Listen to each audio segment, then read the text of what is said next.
Yo, what is up, guys? It is your boy Prosper here, back at again with a new banger, man. And in today's video, we're gonna be reacting to the beginning after the end, chapter 131. If you're new to the channel, please make sure you like and subscribe. Please also make sure you leave a comment on what your favorite part of this chapter was. I haven't read it, so I can't tell you yet, but I'll be sure to tell you by the end of this chapter. But with that being said, man, let's get on with the video.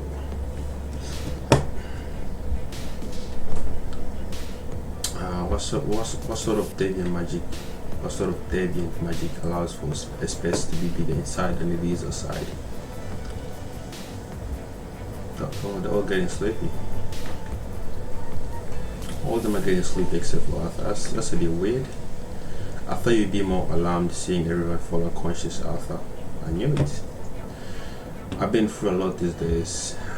It's becoming harder to get surprised, but you probably knew that already. You're probably right. Can I assume that what you're about to tell me is something only I can know? Yes, but before that, I feel as though I need to tell you about my power as a diviner. There was almost nothing in the textbooks at Cyrus. Is that how you spell it? Is that how you pronounce it? Cyrus? About this deviant form of magic, since it was so rare. To learn about divination, I think that's how you pronounce it, magic, from a diviner herself. It seems like you're quite interested.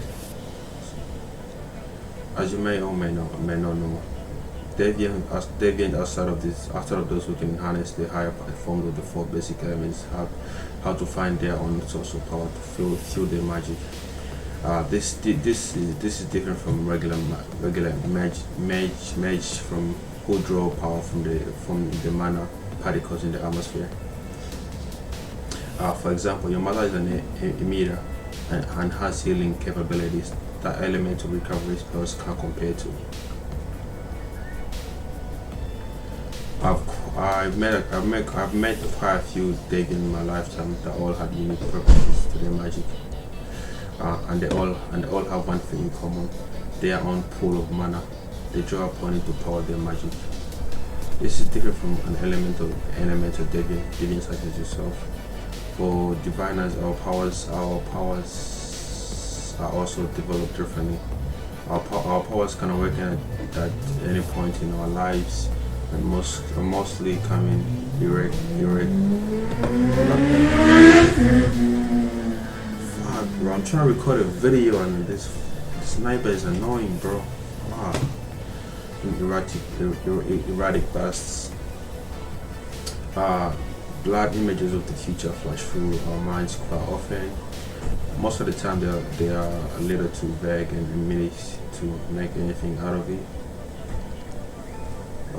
These flashes of the future don't use any of our mana at all, actually. Now it doesn't seem like a very useful power if I can't control it, does it? What about the spell you used when I was younger? The one to locate my parents and let me speak to them. That was the spell I made that involves using my power as a diviner to protect an image. The true divination, I don't know if that's how you spell it, is reading the future, knowing and when and where something is going to happen. It's very old linear. I'm not following. If that's your true power as a diviner, and if your mana code doesn't power that magic, how do you use my longevity? We diviners shorten our own lifespan each time we choose to continuously look into the future. And that is the true power of a diviner. If everything else is just a collection of useful spells that can't be considered anything more than hard tricks. Do you remember earlier when I mentioned Virion's wife? But of course you'd think that there was only one girl who ever caught Virion's eyes. I do. Her name was Lania. She was also a diviner, one much more powerful than myself. Her unconscious divination and prophecies will be much longer and more detailed than mine, and much more frequent coupled with her physical beauty and grace. She held the envy and admiration of every female and admiration of every female of elf of our generation. She was the pride of our kingdom and citizen idolizer. After she and Virion fell in love, they got married in a beautiful ceremony. Fate seemed to be smiling upon them. However, fate was cruel to both of them. The war between elves and humans was nearing its end, and there was talk of treaty in the air. Tension was too strong, and we got suspected, and we suspected that the humans still wanted to assert their power. We were right, because the then king of Sapien carried out one final act against the future heir to the 11th kingdom. You mean, yes, Virion was targeted of an assassination. Virion's wife was tormented by vision of his death. Her prophecies told her little of how he would die, but she was a diviner. She could, if she tried to change something in these prophecies, the outcome would only lead to a different cause of death. Virion only knew that the toll he was taking on his wife and begged her to stop. But she continued behind his back out of desperation. When I look into the future just once, I can feel the days, weeks, sometimes months drain out of my body. She did it almost every day for the one she loved. Still she endured. In the end, she was able to keep Virion alive for long enough for the current king Glider to stage a revolt. Oh, so the current king was this nigga's son. Okay, I see. And take down his father to end the war. She had succeeded, but she burned up so much of her lifespan in the process. She died a few weeks later in his arms. I hated Virion for a long time because of this, and I hated my sister for leaving me behind in this vast world.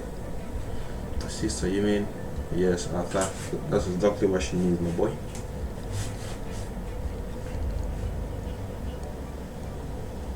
Gramps is also cheerful and I was joking. No, I never thought he had such a tragic past.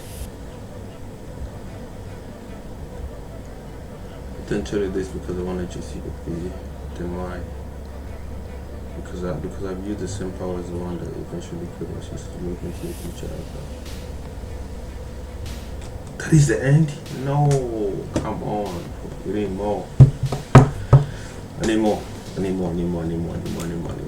need more. Anyways, guys, that is all for today, man. If you like the video, make sure you like and subscribe, because we'll definitely react to more next week. So this was definitely a very interesting chapter.